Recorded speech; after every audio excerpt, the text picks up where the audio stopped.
Dios y Padre, te damos gracias en esta hora. En primer lugar, porque me permitiste llegar del Estado de México, donde me encontraba, y gracias por este grupo de varones que han estado aquí desde temprana hora para recibir de ti. Señor, hace falta varones en nuestro México, varones de verdad, varones que realmente estén enamorados de Cristo y de ti, y que hagamos un cambio poderoso en nuestra familia.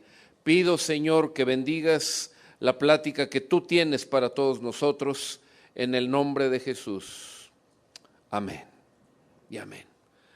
Bueno, mis amados, tengo el gusto de poder compartir con ustedes en esta hora un tema que la verdad me agrada mucho y que se llama, o le hemos puesto por título, Una vida equilibrada. Creo que por ahí les han repartido los libros desde temprana hora. Les invito, por si lo quieren tener a la vista, en la sección donde aparece justamente un triángulo. Ese triángulo no es otra cosa sino un modelo para representar todo lo que vamos a platicar en esta tarde. No se distraigan con lo demás, pero el triángulo ahí frente a ustedes sí les va a ser de beneficio. Y yo quisiera empezar comentando que al estudiar la creación del ser humano en el libro del Génesis, que ustedes saben, y no lo digo por ensalzar nuestro género, sino porque fue el orden establecido por Dios, Dios formó al varón. Eso ya empieza a tener un especial significado que en ocasiones menospreciamos, y no me refiero nada más a la cultura cristiana, sino realmente la función de la mujer de alguna forma en las culturas paganas ha usurpado realmente al varón como fuente, humanamente hablando, de la vida. Es decir, como veían que las mujeres daban a luz y de esta forma transmitían la vida, quedó en el olvido que realmente la primera mujer vino de nuestro costado, del costado de un varón. Pero bueno, hablando del género, no nada más el sexo masculino, sino el género humano, vamos a reflexionar en que en el plan de Dios siempre estuvo el que tuviéramos una vida equilibrada. Ese era el plan de Dios. Sabemos qué fue lo que pasó en el jardín del Edén. Vino la desobediencia de la raza humana con respecto a la orden de Dios. Entendemos el porqué, entendemos claramente el porqué el árbol que permitía desobedecer a Dios, por qué era atractivo y por qué estaba en el huerto del Edén, porque significa el regalo que Dios tenía para este nuevo ser. Él ya tenía plantas, animales, y ahora Él quiso hacer un ser completamente libre. Él entendía el riesgo, y entendía el riesgo del árbol, pero si no hubiera puesto el árbol, pues entonces sería mentira, sería falacia el decir, eres libre para desobedecerme. ¿Y cómo puedo desobedecerte? Pues fíjate que no puedes, no hay nada, no hay un método. Pues entonces hubiera sido una falacia. Entonces, ¿qué pasó con la caída del ser humano? Perdimos ese concepto, esa realidad de tener una vida equilibrada. Pero bueno, a lo largo del tiempo y en el Nuevo Testamento, en Primera de Juan capítulo 3 y verso 8, nos damos cuenta cómo por esa razón viene el Hijo de Dios, hecho hombre, que llamamos Jesucristo, y Él dice la Escritura que vino específicamente a deshacer las obras del diablo. En el contexto que estamos hablando, podemos decir que Jesucristo vino a devolverle a la raza humana la posibilidad de llevar una vida equilibrada. Pero vamos entendiendo este concepto de vida equilibrada y vamos a pensar que las relaciones importantes del ser humano durante su vida las podemos agrupar en tres. Son tres las relaciones principales del ser humano en su vida. La primera, obviamente, es con su Creador, con Dios. La segunda es consigo mismo. Y la tercera viene siendo con sus pares, o sea, con sus prójimos. Ahí podemos resumir las principales relaciones del ser humano. Y por lo tanto, si nosotros estamos hablando de una vida equilibrada, no podemos desligar estas tres vertientes para poder saber si nuestra vida es equilibrada o no es equilibrada. Y bueno, si nosotros examinamos el mandamiento más grande desde el libro de Deuteronomio capítulo 6, nos encontramos que está claramente enunciado y dice que es amar a Dios con todo nuestro ser, con espíritu, alma y cuerpo, con toda nuestra fuerza, con todo nuestro entendimiento. Eso es el mandamiento más grande. Estaba ahí guardado en la ley, estaba un poquito olvidado porque los 10 que ustedes saben que se encuentran en Éxodo 20 o en Deuteronomio 5, los 10 habían opacado curiosamente al mandamiento más grande. Ese es uno. Por otro lado, el concepto del amor ágape, a que se refiere este pasaje, y aunque ágape aparece hasta el Nuevo Testamento porque es un término griego, podemos decir que el amor que estaba esperando nuestro Dios de parte del ser humano era del tipo ágape. Nada más que el problema que yo le veo para leer este pasaje de Deuteronomio es una pregunta: ¿y cómo puedo yo producir ese amor? No se preocupen porque no estamos viviendo en esa época, pero lo que sí podemos afirmar en que en nuestra época ese amor está a la disposición del pueblo de Dios.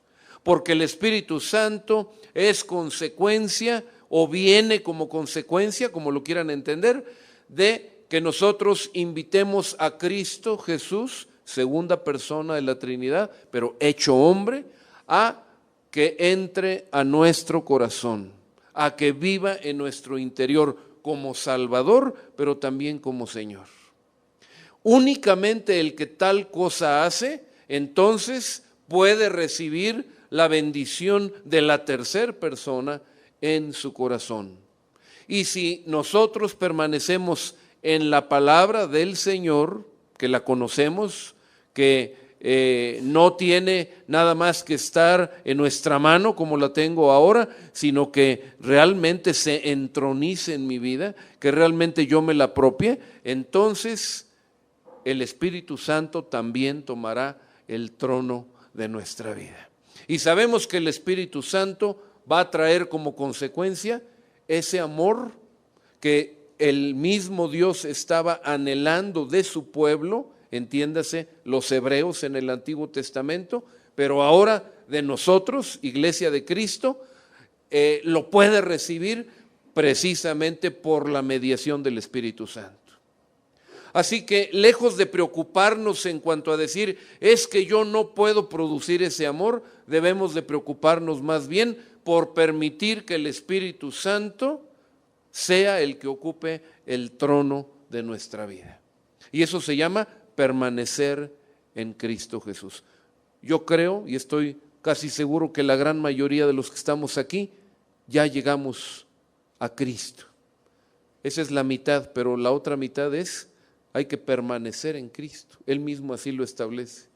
El que en mí no permanece no lleva fruto.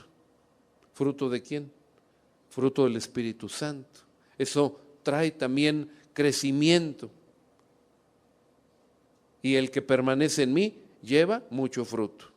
El que no lleva fruto, pues realmente es una ramita que está quitando savia a la planta, entonces mejor el horticultor se acerca y poda esas ramas que nada más están bebiendo la vida y no produce nada. Y esa varita se seca y las varas secas se echan al fuego y arden. Así que nos damos cuenta entonces que la clave para que nosotros podamos llevar a cabo esta vida en equilibrio viene por parte del Espíritu Santo, específicamente hablando, produciendo amor en nosotros. Esa es la gran diferencia. Yo le doy gracias a Dios porque nos ha permitido vivir en este tiempo. Tiempo difícil, sí, pero tiempo muy bendecido, porque el Espíritu Santo está al alcance de todo aquel que cree en Cristo Jesús. El Antiguo Testamento no era así. El Espíritu Santo escogía sobre quién descender, principalmente reyes, sacerdotes y profetas. Por excepción, uno que otro gentil probó de estas delicias, como el rey Ciro, pero fuera de eso era algo desconocido y era alguien inalcanzable. Pero ahora entendemos que el Espíritu Santo de Dios produce en nosotros el tipo de amor al que llamamos ágape. ¿Cómo es este amor? Bueno, en una versión contemporánea leemos que este amor tiene paciencia y es bondadoso, no es celoso, no es ostentoso, ni se hace arrogante, no es indecoroso, ni busca lo suyo propio, no se irrita, ni lleva cuentas del mal, no se goza en la injusticia, sino que se regocija con la verdad. Todo lo sufre, todo lo cree, todo lo espera, todo lo soporta y nunca deja de ser. Y dice la palabra de Dios en la carta del apóstol Pablo a los Romanos capítulo 5 y verso 5, que nosotros hemos recibido ese amor de Dios por medio del Espíritu Santo. Él es el que nos hace sentirnos amados, recibir esa dosis de amor para entonces convertirnos, si me permiten llamarlo así, en un tinaco. Me gusta la figura del tinaco porque no es una reserva de agua, porque una reserva de agua que no se utiliza se estanca, se enlama, produce microorganismos y es un agua que ya no funciona, sino es un receptáculo que recibe por un lado agua, pero por muchos otros desparrama esta agua. Algo así es el modelo de lo que Dios espera de nosotros. ¿Qué hacer con el amor de Dios? Bueno, lo primero, para descubrir esta vida en abundancia, lo primero que tenemos que hacer es devolverle a Dios lo que nos acaba de dar. Amarlo precisamente con espíritu, alma y cuerpo, con todo lo que damos, con todo nuestro ser integral. Ahora sí lo veo más posible que en el Antiguo Testamento, porque ahora Dios me ha dotado del amor con que Él mismo desea ser amado. Si yo amo a Dios en esta forma, mis amados, no voy a tener problemas para poder cumplir los 5 mandamientos, los primeros 5 de los famosos 10. No me va a costar trabajo, pero ¿saben qué? No lo voy a hacer por obligación. Es ahí donde viene la sustitución del amor por obligación. A eso vino Cristo, a darnos este nuevo mandamiento. Pero no nada más nos da el mandamiento, sino nos da los medios para llevar a cabo el cumplimiento de la ley sin problemas. Es por amor a Dios que yo cumplo los primeros 5 mandamientos. Ahí van un poquito en ese grupo de 5 mandamientos los padres, porque los padres son los representantes de Dios. Yo no puedo decir en sentido estricto que mi padre y mi madre son mis pares, no, son los representantes de Dios en la etapa de formación de mi vida. Y es por amor a Dios que yo debo de respetar y honrar a mis padres. No quizá porque se lo merezcan, porque hay padres buenos y malos, pero Dios nos da el mandamiento a los hijos. Y no dice, si tu padre es bueno, hónralo, si tu madre es mala, no la honres. Sino dice, honra a padre y a madre, y yo te voy a dar un premio, a ti, larga vida. De ahí nosotros podíamos decir, bueno, ¿y ahora qué sigue? ¿Hacia dónde vamos a verter este amor? Y bueno, si nos vamos en el orden en el que lo pronunció nuestro Señor Jesucristo, pues es el prójimo. Ama a tu prójimo y luego vas tú al final. Sin embargo, analizando realmente ya no el enunciado como estaba escrito también en el Antiguo Testamento, cuando él dice, y el segundo mandamiento es, y lo repite, sino ya más viendo el cómo hacerle, qué va primero, amar al prójimo o amarme a mí mismo. Y el análisis de esta pregunta nos lleva a, si tú no te amas, si tú no te das el valor adecuado y cumples el segundo mandamiento, entonces vas a amar a tu prójimo con muy poca energía. Le vas a dar un amor de mala calidad. No, primero tienes que resolver tu problema. Ámate lo suficiente. Ámate en forma sana. No es un amor egoísta, no es un amor narcisista. Es el amor de Dios, no lo olvidemos. Sigue siendo el amor de 1 Corintios 13. Ahí está.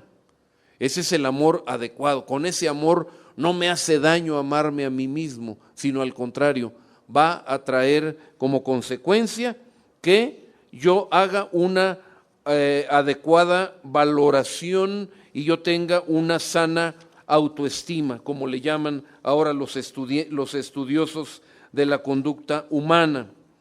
Si nosotros tenemos esa autoestima sana, vamos a ser más resistentes a caer en problemas como los que menciono a continuación: adicciones, relaciones humanas codependientes, desórdenes alimenticios como anorexia, gula o bulimia, desórdenes en la sexualidad, a lo que llamamos en ocasiones o llaman los estudiosos parafilias, tales como homosexualismo, bisexualismo y transexualismo. Quinto lugar, una introversión exagerada, por ejemplo, emos, el caso de los emos. En sexto lugar, una rebeldía exagerada, que en muchas ocasiones es el principio de el desarrollo de una esquizofrenia espiritual dentro de la persona. La laceración del cuerpo, los intentos de suicidio o el extremo, el llegar a lograr el objetivo con estos intentos y quitarnos la vida. Si nos amamos, mis amados, vamos a resistir todo esto. Por eso es muy importante que los que somos padres enseñemos a nuestros hijos y transmitamos el cómo tener esa defensa. En ocasiones yo veo y llegan con nosotros los pastores, padres muy afligidos, diciendo, es que mi hijo tiene tal cosa y tal cosa y tal cosa. Yo prefiero que los padres lleguen antes para decir, ¿cómo puedo prevenir que mis hijos anden cayendo en situaciones como esta? Y hemos visto casos verdaderamente tristes en estos campos. He visto yo a una dama que se quemaba el cuerpo, principalmente el área de su pecho y sus brazos se quemaba con, y espero que no me griten gol, con un producto que se llama Easy Off para limpiar las estufas a base de sosa cáustica. Y uno dice, ¿cómo puede un ser humano, cómo puede una persona que es creación de Dios llegar a esos extremos?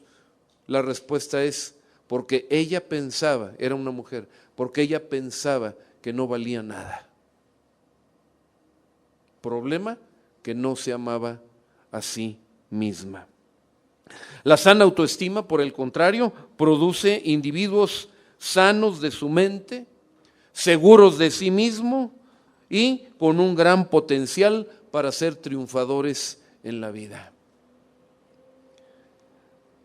Pero en tercer lugar, y es un punto también sumamente importante, dice la palabra de Dios que si nosotros queremos tener una vida equilibrada, también debemos de tener relaciones sanas con nuestros pares, que la Biblia llama con nuestro prójimo.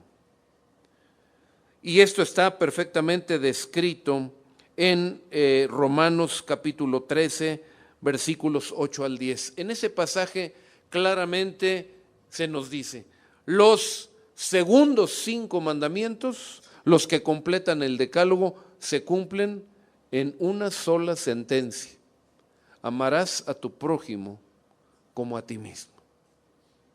Nada más que de los amores que he mencionado, tal vez el amor más simple sea el amar a Dios. Hay ocasiones cuando por falta de conocimiento o por exceso de resentimiento por alguna causa nos ha ido mal en la vida y arremetemos contra lo primero que pensamos, y en ocasiones es Dios. Pero finalmente la persona que es más fácil de amar es Dios, porque reconocemos que Él nos dio la vida, porque reconocemos que es el ser superior que nos da todo lo que nos rodea, creador de la naturaleza, etcétera. Y además está distante cuando no estamos sanos. No nos cuesta mucho trabajo. Amarnos a nosotros mismos, bueno, créanme que en ocasiones es difícil porque estamos demasiado envenenados. Hemos sabido de personas, por ejemplo, quiero traer a su mente una chica que fue la segunda hija de una persona que vivía de la prostitución y que me confesó en cierta ocasión: intenté matar a mi hija de todos los medios posibles. Y no me veas con cara de villana o de malvada o de vampiro. No, yo ya había procreado previamente una hija. Una prostituta que tiene que descansar por un periodo más o menos de 6 a 10 meses por culpa de un embarazo, no tiene de qué trabajar y se muere de hambre. Y en este caso amenazaba de muerte a mi hija, no nada más a mí, este embarazo.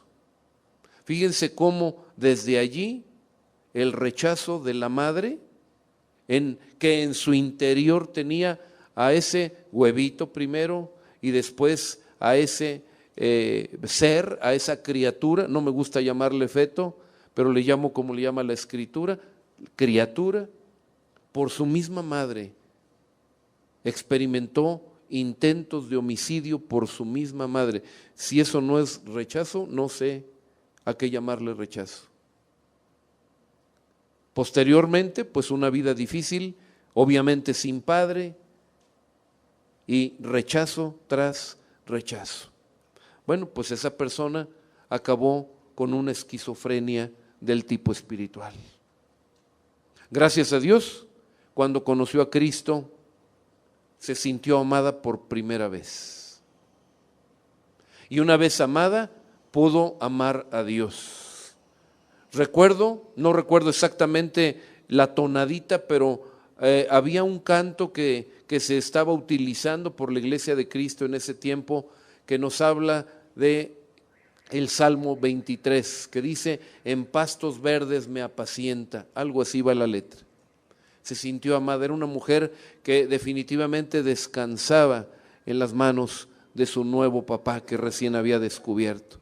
Y en fin, partiendo de ahí, no les alargo más la historia, ella pudo recuperar su autoestima, ella llegó a valorarse lo que realmente era para Dios, su Padre, y finalmente pudo amar a su prójimo. Entonces, es importante recordar lo que dice la palabra de Dios: no deban nada a nadie excepto el deber de amarse unos a otros. Si aman a su prójimo, cumplen con las exigencias de la ley de Dios. Pues los mandamientos que dicen: no cometas adulterio, no mates, no robes, no codicies, estos y otros mandamientos semejantes se resumen en uno solo: ama a tu prójimo como a ti mismo. El amor no hace mal a otros, por eso el amor cumple con las exigencias de la ley de Dios. Esa es la fuerza del amor. Ya no son los mandamientos de la obligación, del mandato, ahora son consecuencias de que tú amas a tu prójimo. Cuando nosotros realmente entendemos que para disfrutar las bendiciones de Dios plenamente tenemos que perdonar, mis amados, entonces vamos a dar el siguiente paso. Me cuesta trabajo en ocasiones amar a mis pares porque mis pares me han ofendido. Mi prójimo me ha ofendido. Algunos los conozco, otros ni los conozco, pero me han ofendido de muchas maneras. Y hay ofensas terribles, quizás las peores, las que nos hacen los padres, como los que acabo de mencionar. Cuesta trabajo perdonar. ¿A quién no le cuesta trabajo? Cuesta. Y es lo que la gente nos dice a los pastores. Suena muy bonito tu invitación a que yo perdone, pero es que no sabes lo que me han hecho a mí. No más que los pastores dicen que más sabe el pastor por viejo que por pastor. ¿O no va así el refrán? Bueno, si no, cárguenlo a mi cuenta, yo lo inventé. Yo ya tengo la respuesta para cuando me dicen eso. Y la respuesta es muy sencilla. No sé lo que el mundo te haya hecho, pero yo sí sé lo que tú le has hecho a Dios. Y lo que tú le has hecho a Dios te descarta de algún día estar en su presencia por toda la eternidad. Romanos 3:23, por cuanto todos pecaron y están destituidos de la gloria de Dios. ¿Te atrae esa frase? Porque si no tengo otra, Romanos 6:23a, porque la paga del pecado es muerte. ¿Cómo ves? Oye, no, pero espérame, yo quiero vida. Nada más que la vida tiene un costo. Quizá lo que pides es lo más costoso. Ya le costó a Dios lo que Él más amaba. Porque en ocasiones decimos, no es que la salvación es gratuita, no cuesta. No, casualmente costó el precio más elevado, la sangre del Hijo unigénito de Dios. No hay cosa más cara que eso. Es tan caro que nos la regalan, eso es otra cosa. Pero de que cuesta, cuesta y cuesta mucho. Y la otra cosa, en ocasiones pensamos que el perdón de Dios es incondicional, no es así.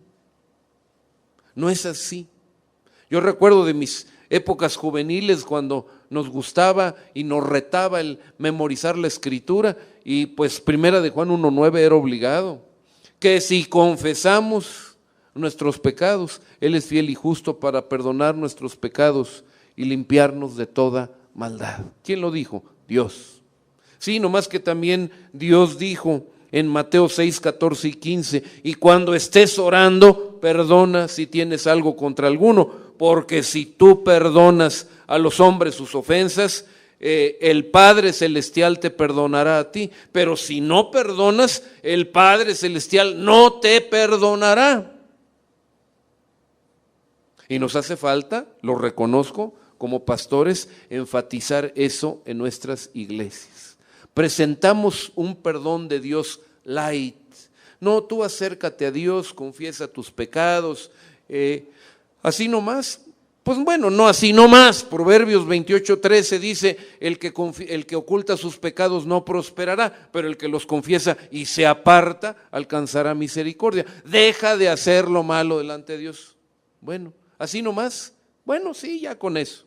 En ocasiones ahí nos quedamos y no enfatizamos la necesidad que tenemos para realmente recibir el perdón de Dios, perdonar al que nos debe algo. En cierta ocasión hubo una campaña de sanidad no llevada a cabo por un servidor, pero al final dijeron, bueno, pues había tanta gente que dijeron, a ver, los siervos de Dios, pasen y ayúdenos a ministrar, y pues ahí voy yo. Y recuerdo que me tocó ministrar a una mujer viejecita que no pudo llegar hasta donde yo estaba, me la tuvieron que llevar porque la artritis era tal que todo su cuerpo, dedos, manos, brazos, pero también piernas, estaban arqueados por esa terrible enfermedad. Pero de alguna forma Dios me mostró que lo que esa mujer tenía era resultado de que no había perdonado a algunas personas que le habían dañado en la vida. Así que de los 10 minutos que me dieron para orar por esta persona, yo creo que el 80%, 8 minutos, le dediqué a hablarle del perdón, de las bondades del perdón. Finalmente la confronté y le dije, ¿estás dispuesta a perdonar a los que te han ofendido? Y de corazón lo hizo. Agachó su cabeza, derramó unas lágrimas y dijo, estoy dispuesta. Una vez hecho esto, mis amados, lo demás que tenía que hacer el Señor, no yo, pero el Señor, fue muy sencillo. En 2 minutos, esa mujer fue sanada en ese instante de la artritis, porque se atrevió a hacer cuentas con Dios. Por eso nos cuesta trabajo amar a nuestro prójimo, porque nos la debe. ¿Cuesta trabajo? Sí. Pero yo invito siempre a que hagamos la relación beneficio-costo. Todo en esta vida te cuesta. Aún el aire que respiras y por el cual no pagas tiene un costo. Enférmate y verás. Enférmate y pide un tanque de oxígeno, pues al fin que es gratis. Y a ver quién te lo regala. Todo cuesta. Pero en todas las decisiones que hacemos en la vida, consciente o inconscientemente, hacemos un cociente. Dividimos el beneficio que nos da algo entre lo que nos cuesta. Les dejo una tarea. Ya en casa vayan a Mateo 18, por ahí del 20 en adelante, en donde se nos presenta la parábola cuando un rey perdona a un siervo mucho dinero, muchos talentos, y cómo ese siervo no midió las consecuencias y no perdonó a un par que le debía unos cuantos pesos. Y dividan el beneficio que hubiera recibido ese hombre al invertir perdonando al que le debía unos cuantos gramos de plata. Conviértanlo a plata como consejo, porque las versiones modernas ya nos hablan de muchos millones o mucho dinero. No, vayan a la Reina Valera 60, esta que traigo no es Reina Valera 60, uso indistintamente, pero para este tipo de cosas yo les recomiendo la Reina Valera 60 y consíganse la equivalencia de denario y de talento y conviértanlo a gramos de plata y se van a dar cuenta que no hay mejor negocio que perdonar. Mis amados, si queremos llevar una vida en equilibrio, y les pido que vean ese triángulo, que no es otra cosa, sino un modelo que representa lo que hemos estado hablando en esta tarde, nos podemos dar cuenta que hay un secreto. Sí hay un secreto para llevar una vida en equilibrio. Por ahí me gusta hablar de repente y asociar esto con pláticas de calidad. Aún el ISO 9000 no sé cuánto, el último que haya salido, enfrenta un grave problema. ¿Saben cuál es ese grave problema? El ser humano. Los mejores programas de calidad se caen por un San Lunes, cuando los trabajadores no se presentan a laborar porque traen la borrachera de días anteriores o se les hizo fácil o jugó el América, cualquiera de esas. Y no van. Oye, ¿y el sistema de calidad?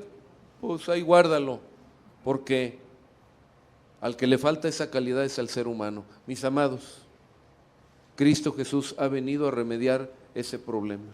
Cristo Jesús tiene el poder para cambiar nuestra vida y darnos una vida en equilibrio. Si tú te atreves a llevar esa vida en equilibrio, en paz con Dios, en paz contigo mismo y en paz con tu prójimo, vas a ser una persona exitosa, victoriosa en esta vida y en la venidera. Que Dios les bendiga.